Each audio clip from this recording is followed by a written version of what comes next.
तो अब last point heading आ लिया, dependence of stopping potential on frequency of incident radiation, not on the intensity of radiation.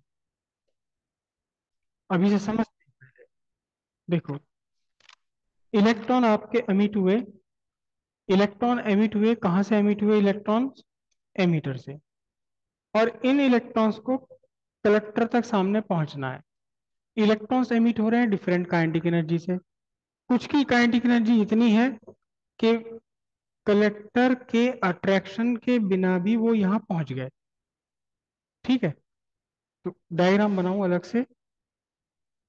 एक condition तो ऐसी आ रही है कि ये आपके एमिटर में से इलेक्ट्रॉन एमिट हुए, ज्यादातर इलेक्ट्रॉन तो इसके आसपास ही इकट्ठे हो गए, लेकिन इक्का दुक्का इलेक्ट्रॉन क्या हुआ, वो एमिट होकर के कहाँ पहुंच गए? कलेक्टर तक पहुंच गए। मतलब इनमें काइनेटिक एनर्जी है। ये कलेक्टर है, लेकिन इसका इस टाइम VCE कितना है? जीरो।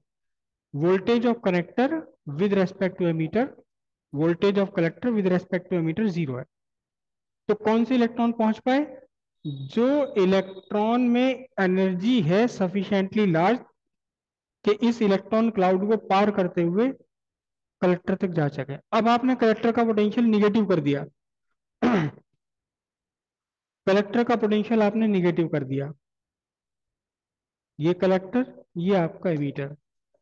तो जब आपने कलेक्टर का पोटेंशियल निगेटिव कर दिया, इसको एक निगेटिव चार्ज दे दिया कलेक्टर को, तो कॉरस्पॉन्डिंगली सामने आपके एमीटर पर कैसा?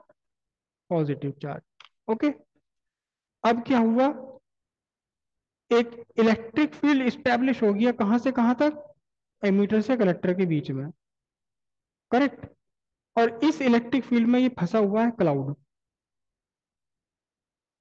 तो अब एक तो क्या होगा कि यहाँ इस क्लाउड में से इलेक्ट्रॉन एमीटर पर चले जाएंगे, लेकिन फिर भी कुछ इलेक्ट्रॉन बचे रह जाएंगे क्योंकि अट्रैक्शन वीक नहीं है। लेकिन यहाँ ये एक इलेक्ट्रॉन है जो कलेक्टर की तरफ को बढ़ रहा है, निगेटिव इलेक्ट्रॉन है, कलेक्टर की तरफ को बढ़ रहा है, आगे बढ़ रहा है। तो फिर इस पर एक इलेक्ट्रिक फोर्स लगी इलेक्ट्रिक फील्ड के कारण। नेगेटिव चार्ज पर इलेक्ट्रिक फोर्स कहाँ रखती है? नेगेटिव चार्ज पर इलेक्ट्रिक फोर्स रखती है in the direction to the electric field. तो अब जो आगे बढ़ता हुआ इलेक्ट्रॉन है, इसको एक अपोजिशन मिल रहा है कि वापस जा अपने पास, वापस अपने घर जा, यहां मत आ। कलेक्टर इसको एक रिपल्शन दे रहा है क्योंकि निगेटिव है सामने कलेक्टर। तो क्या हुआ कि जो इलेक्ट्रॉन अपने आप पहुंच रहे थे कलेक्टर पर, उनमें से कुछ कम पहुंच पाएंगे अब, लेकिन जिनकी एनर्जी काफी ज्यादा होगी, वो अब भी पहुंच जाएंगे। आपने कलेक्टर को और ज्यादा निगेटिव कर दिया। कलेक्टर को और ज्यादा निगेटिव करने का मतलब क्या हुआ? कलेक्टर को और स्ट्रॉन्ग निगेटिव करने का मतलब आपने इलेक्ट्रिक फील्ड की इंटेंसिटी और बढ़ा दी, तो और तकड़ा फोर्स लगने लगा।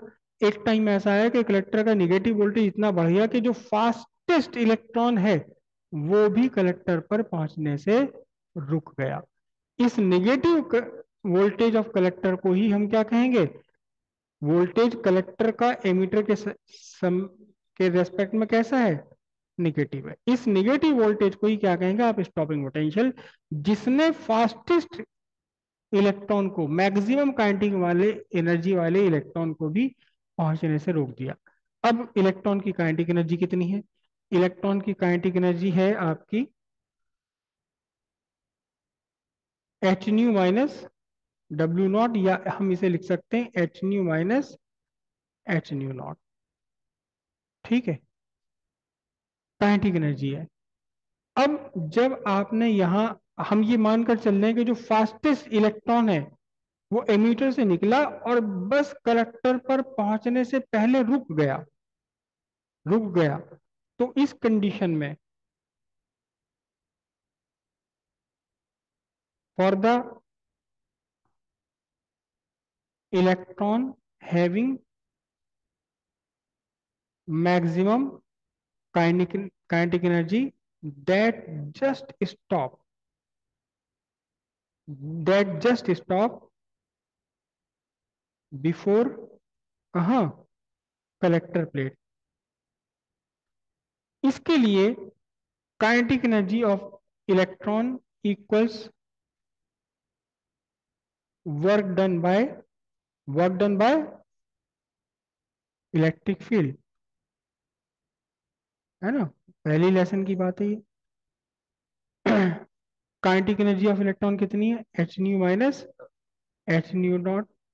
और इलेक्ट्रिक फील्ड ने कितना वर्क करा होगा, इलेक्ट्रिक फील्ड का वर्क होता है कितना, charge of particle into potential difference, जिस पोटेंशियल डिफरेंस से आपने इसको एक्सेलरेट किया हुआ है। ठीक है, तो अब आपके पास इक्वेशन क्या बनती है, ये पोटेंशियल है वी नॉट, क्या इक्वेशन बनी, E V not is equal to H nu minus W not, या E V not is equal to H nu minus H nu not. तो for any frequency above threshold frequency, जो आपका ये we not है depend किस पर करेगा, इस फ्रीक्वेंसी पर ही डिपेंड करेगा। हालांकि इसको डायरेक्टली प्रोपोर्शनल नहीं कह सकते आप, क्योंकि इसमें से एच न्यू नॉट सब्ट्रैक्ट हो रहा है। एच कांस्टेंट है, ई कांस्टेंट है, और गिवन सरफेस के लिए न्यू कांस्टेंट है। तो फिर ये वी नॉट की वैल्यू किस पर डिपेंड करेगी, इंसिडेंट रेडिएशन की फ्रीक्वेंसी पर डिपेंड करेगी for a given surface. Nu not, E and H are constant, E और एच तो कांस्टेंट है नहीं है, लेकिन गिवन सरफेस के लिए न्यू नॉट भी कांस्टेंट है। Hence V not increases with nu. Nu क्या है आपका ये, बल्कि मैं पूरा लिखूं, क्या लिखूं, stopping potential V not increases with, हाँ, frequency of incident radiation nu. तो इस तरह से पता लगता है कि स्टॉपिंग पोटेंशियल केवल फ्रीक्वेंसी पर डिपेंडेंट है। अब यहां देखिए ध्यान से, एच न्यू मतलब कौन सी, एनर्जी ऑफ फोटोन। अगर रेड कलर की लाइट है तो चाहे कितनी भी इंटेंस लाइट हो, उसकी एनर्जी तो एच न्यू इंटू रेड ही रहनी है, जो भी फ्रीक्वेंसी रेड की है। इंटेंसिटी से आपके फोटोन की एनर्जी नहीं बढ़ती। Energy of photon is independent of intensity of radiation. जब ये रेडिएशन पर डिपेंड नहीं करेगा, तो इसके सामने वी नॉट भी क्या रहेगा आपका, रेडिएशन की इंटेंसिटी पर डिपेंड नहीं करेगा। तो hence V not is independent of what, intensity of radiation. Clear हुई इतनी बात? तो लिख लेते हैं इसे, बल्कि लिखना ही क्या है, ये सारा कर लीजिए बस आप। Kinetic energy of photo electron के E equal H nu minus W not, और H nu minus H new